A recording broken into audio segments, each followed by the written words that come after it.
up, guys?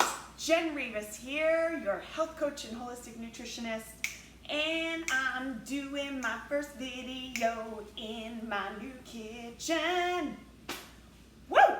Let's get to it. Now, today's recipe, I'm so excited to be cooking today. It's been a minute since I've made a food video, but I had to go back into the archives.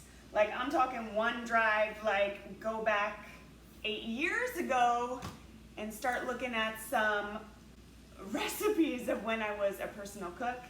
And honestly, some of those were huge hits. People requested them all the time. So I thought, why not? Let's just go back. So I'm going to be making sort of a spin on a taco turkey burger today.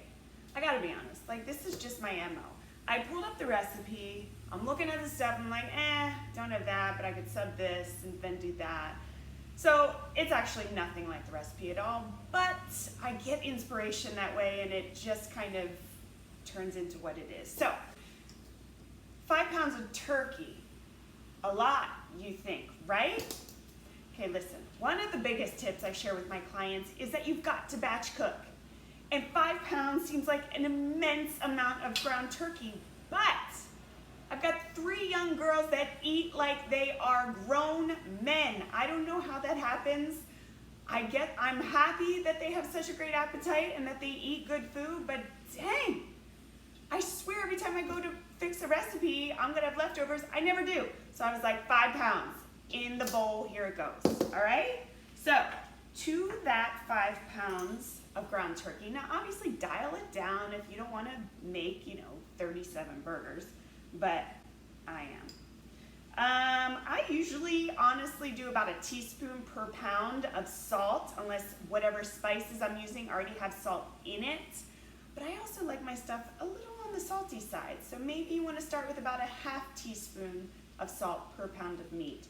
I'm going to dial it back a little bit this time. I'm just going to do 4 teaspoons, which is the equivalent of a tablespoon and a teaspoon. Again, that's if you're doing 5 pounds of ground turkey. Then you've got to go with a lot of the usual suspects, right? Garlic, cumin, chili powder, think taco spices. I'm going to do, oh, come on now. Okay, good. Thought I was almost out of garlic. I'm going to do a good tablespoon of garlic powder. We love garlic in our house. And I'm gonna go about, unknown caller. Sorry, can't accept you right now, Colorado, even though I know you're a salesperson on that other line. Maybe you're recording, you're not even a real person, but I'm not answering you. All right, chili powder. I'm gonna go about 1½ tablespoons of chili powder. And for the cumin, I will go, let's go a tablespoon of cumin. And then of course, gotta get some fresh ground pepper in there. I never know how much. I think I actually measured it at one point and like 22 cranks was like a teaspoon. Apparently I had nothing else to do with my time. That looks good to me. Oh, I love the smell of pepper. Fresh cracked pepper. I might sneeze in a minute. And just because I love to add additional healthy crap anytime I can, especially without my kids knowing, I'm gonna add about 2 tablespoons of ground flaxseed. It's actually gonna help the turkey kind of bind. It'll be a good binder, and you know what? A little more. It's 5 pounds of ground turkey. So I'm going to add some more in there. So maybe about 2 to 3 tablespoons of ground flaxseed. That's it, y'all. Like, you could add, when I deal with turkey, I don't like to add a lot of liquid, just because the turkey itself is very, it's got a lot of moisture to it, right? And so if you add too much, like I might add some fresh squeezed lime, but I didn't want to get too liquidy. Lime zest might be a really good addition. Unfortunately, I don't have any right now. But if you are gonna add some things with liquid, like I make a great Dijon turkey burger, right? And with that, I'll usually add either some almond flour or a little bit of gluten-free breadcrumbs, again, just to kind of act as that binder. You'll notice that I am folding the meat. You don't want to like get in there and like, I don't know, you just like, don't take your aggression out on the ground turkey, guys. Because what happens is if you play with it too much, it actually gets a little on the tough side. This is true for, oh, it's cold, for ground beef too. Oh man, my fingers are freezing. I'm just gonna pause here for a moment and just let the feeling in my fingers come back. Ooh. I'm going in. We only have so much time to make this video. It's gotta happen. So yeah, that's it. I'm just gonna make sure it's pretty much incorporated. Another great addition to this recipe would be some chopped cilantro. Again, something I thought I had. I am out. I'm doing a few Instacart pickups today, so apparently I need to get some of that. All right, again, you don't want to play with it too much. You know what your mother always said, don't play with your food. I don't know why I just said that. Okay. Okay, hands are washed. So, I know a lot of people like to bake their burgers like on a big sheet pan, which is great, and it cooks a lot of burgers at a time, but you know what it misses for me? It misses that sort of like crispy, sort of crunchy texture that the outside of the burger gets, you know, when you char it a little bit. And I don't really feel like turning on the grill and going outside right now, even though it is beautiful. So I'm gonna show you my less messy, quick, easy way. And to be honest, you can get yourself one of these for not a lot of money. Enter in the electric skillet or grill, or I don't know what you want to call it. Electric skillet, I think. I'm going to turn it this way so I can use the outlet. I use this thing all the time. Pancakes on Saturday or Sunday morning. What? This thing hammers out like 8 at a time. Breakfast is ready in no time. So yeah, you just plug the sucker in, adjust it to the temp that you desire. I usually go between 275 and 300 for my burgers. These things heat up super fast too. I love it. So, and I don't really need to grease it. It's usually non-stick.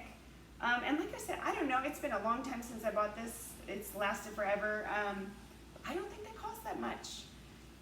And they came in super handy when we lived in California and our kitchen was down and out. I could still cook meals because I had electricity. So let me just say this thing has come in handy many a times. All right, so I'm gonna let that heat up.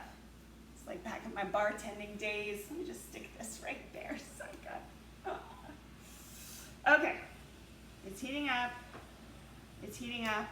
and then I'm gonna just bang out my burgers. I'm just gonna bang them out like quickly because I have to leave in about 20 minutes.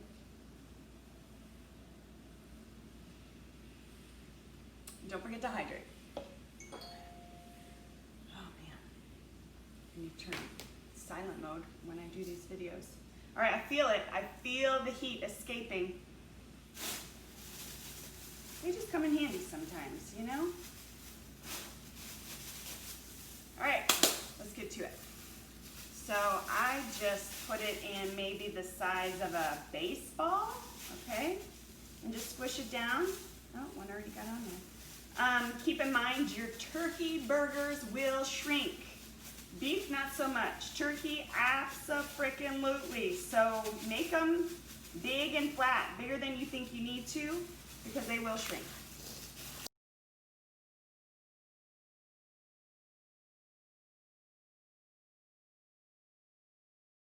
All right, there you go. 8 burgers on the griddle in under, I'm looking at the time that I've been recording this, under 15 minutes. Listen, you guys, that's my thing. I've got to tell you, I look ridiculous with these things on. But for any normal family, 8 burgers would probably be plenty. You could have a fresh, homemade, healthy meal on the table from start to finish in about 15 to 20 minutes. If you need help in this area, I have a couple programs I am super excited about. One is kind of the baby intro, okay? I have a program right now I'm offering. It is 3-week. It's called Real Food, Real Fast. It gives you everything you need, guys. Meal prep guides, the actual meal plans, all the recipes, the shopping list, everything that you need for a full 3 weeks. And it is all kinds of fall flavors, so it is perfect for this time of year. But I have something that I am so excited about, and it will be open to the public shortly. I'm working on finishing it up. I have women going through a beta round of it right now with amazing results, and it's how to upgrade your life in 15 minutes a day. I am talking upgrade every level of your life, not just in how you're eating, but your mental clarity, your organization of your home, your relationships, your personal joy and fulfillment, as well as how you feel when you're eating and prepping healthy food. So if you're interested in that, make sure to comment or reach out to me. I'll put some links in the description. But in the meantime, I'm going to let these suckers cook for about 3 to 4 minutes per side. I'm going to flip them. Again, I'm looking for that sort of crispy, sort of charred outside with nice, juicy, tender turkey meat on the inside. Alexa, pause. I can't have it playing in the background, guys. Apparently, there's all kinds of copyright issues. So, but please, by all means, when you're cooking, turn on your favorite jams because it just makes it that much more fun and enjoyable. All right, so there we go. 8 burgers, about 3 to 4 minutes on each side. I made some big burgers, so you know, I think I may have gone about 4 to 5 minutes on each side of these. But I'm gonna finish cooking off the meat that I have. Let's just come over here. You need a closer look. Can you see? They are nice and got that just like crispy coating on the outside, nice and tender on the inside. I gotta go pick up my kids and do the rounds. We've got jiu-jitsu tonight. Like, life is busy, but guess what? I feel good. I took 15, 20 minutes, and now I've got dinner ready. So when we come in from school, they grab a burger, a handful of raw carrots, maybe an apple, and we're out the door again. But we're not going through Chick-fil-A. We're not going through McDonald's. And I'm saving money and my sanity over what I'm feeding my kids. I hope you guys enjoyed this video. Please make sure to give it a thumbs up. Don't forget to subscribe, hit the notification bell. I do try my best to come out with a video at least every week, if not more. So I will see you on the flip side. Have a wonderful day.